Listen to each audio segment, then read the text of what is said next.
Russian President Vladimir Putin has recognized Ukraine's breakaway regions of Donetsk and Lugansk as independent. He said that he was confident that Russian citizens would support the decision. Through this move, Putin has brushed off Western warnings and threats of sanctions. Цель нашего сегодняшнего совещания заключается в том, чтобы послушать коллег и определить наши дальнейшие шаги на этом направлении, имея в виду и обращение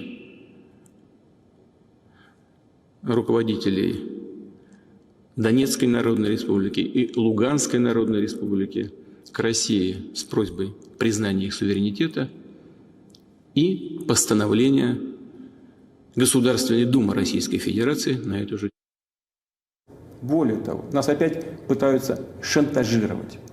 Вновь угрожают санкциями, которые, кстати, я думаю, они все равно будут вводить по мере укрепления суверенитета России и роста мощи наших вооруженных сил.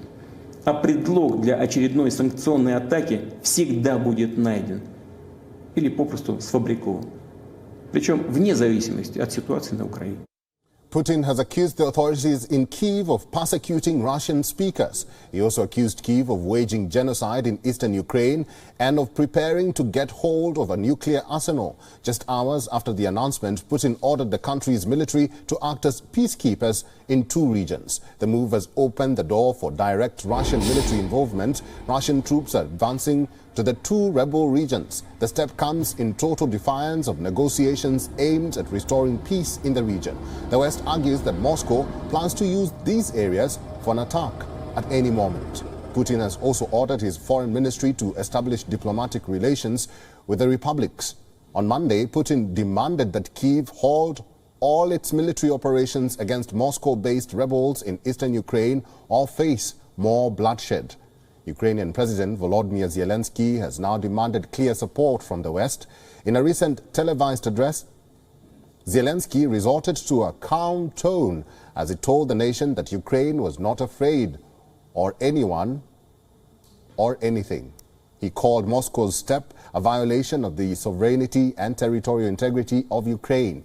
The address came after Zelensky held urgent consultations with world leaders. He convened a meeting of his National Security Council and held telephone calls with several world leaders in a bid to shore up support.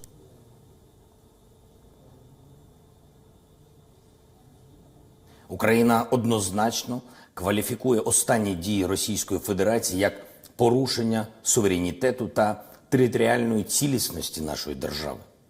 Вся відповідальність за наслідки в зв'язку зі згаданими рішеннями покладається на політичне керівництво Росії. Визнання незалежності окупованих районів Донецької та Луганської областей може означати односторонній вихід Росії з Мінських домовленостей. Here now is how experts are interpreting the ongoing Russia-Ukraine crisis.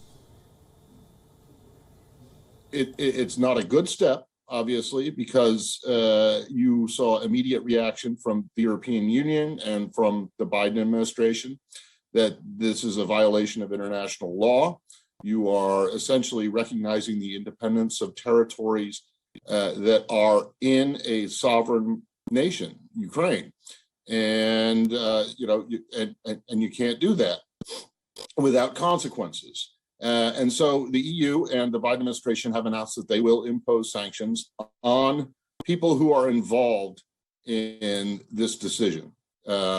Now, this is short of and separate the larger sanctions package that they have threatened Putin and Russia with if they go ahead with an actual invasion of Ukraine. Let's talk more about that. John Blaxland is a professor in intelligence studies and international security at the Australian National University.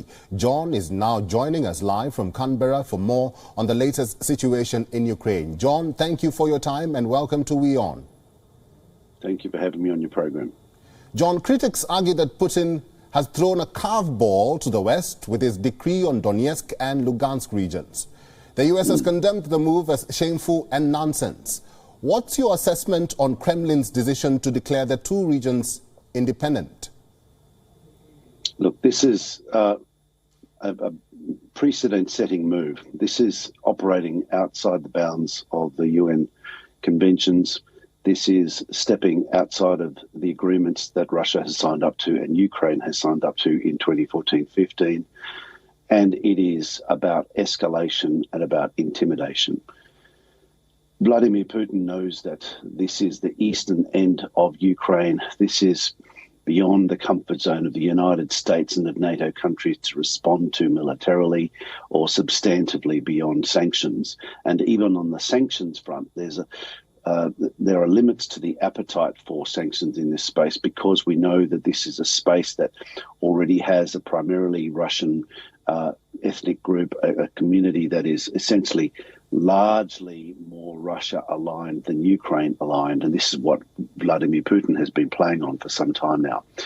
So this is a complex situation. It's very tricky to work out exactly what's going to happen next. We know that this is a ratcheting up of the pressure on the Ukraine, on the government in Kiev, and it is about ratcheting up the pressure on NATO, the United States and others, because this is not that full-scale invasion that people have talked about. It is an incremental step. This is territory that was already declared supposedly autonomous, now ratcheted up in terms of giving Russia greater freedom of action for its own sake, unilaterally, of course, to do what it likes. And there's little appetite in countries like China, let alone India, for doing much in terms of pushing back. And that means that the West is divided, the world is divided on what to do next. John, many residents in Kyiv are not happy with Russia's move to recognize the rebel-held areas. What impact does this latest development have on Ukraine? So this leaves Ukraine in a precarious position. The NATO is not prepared to back it militarily. NATO is what many people in Ukraine want to join. Russia's pressure to the east with this autonomous, now independent regions, the cutting off on the south, the increasing crimping of the Ukrainians' freedom of action is wearing down on all parties, on international resolve to push back. There is, I think, growing concern that this is part of a game plan that Vladimir Putin is quite happy to play increment by increment, one step at a time, like a moving of a chess piece. We need to see what the West reaction is. And as I say, we've already seen clear that China is not going to support any moves in the UN Security Council against Russia. And India, which is a member of the Quad, is clearly, it's got a close relationship with Russia as well, doesn't want to damage that and doesn't want the Ukraine situation to get in the way. So it's very hard to see how a divided Europe with Olaf Scholz and Emmanuel Macron wanting to assert European authority and very different shades of European policy emphasis to see where this is going to go.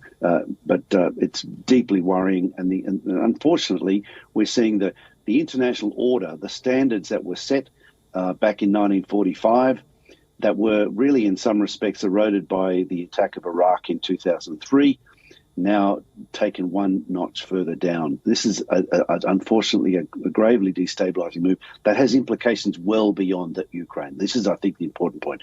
Ukraine is arguably the tip of the iceberg. This is not where it will end. This is arguably one step along the road. Well, despite accusations by Russia that Ukraine is escalating violent tensions, leaders in Russia say they are open to diplomacy and insisted Ukraine is still bound by the Minsk agreement. In your opinion, is diplomacy working, or what are the possible throughways to solve this stalemate? There's no question that Vladimir Putin is continuing to push for Ukraine to disavow its enthusiasm for NATO and for NATO to disavow Ukraine from prospects of ever becoming a member of NATO. This is what he wants. He wants Ukraine to be essentially, if not a complete vassal state, a state on a similar status level to Belarus, where the shots are essentially called from Moscow, I should say, and in a way that echoes the Cold War relationship between the Soviet Socialist republics of the USSR. This is Vladimir the Great's vision, if you like, of a re-established greater Russia. This economically middle-ranking country with its nuclear weapons and its military arsenal has been given greater leverage, greater power because of the West's dependence on its oil and gas. And this is the lever that Vladimir Putin is using now, and is using it effectively as a weapon against Ukraine and against the West. John Blaxland, thank you very much for your insights and for talking to WION today. Thank you for having me on the program. It's great to be with you. WION is now available in your country. Download the app now and get all the news on the move.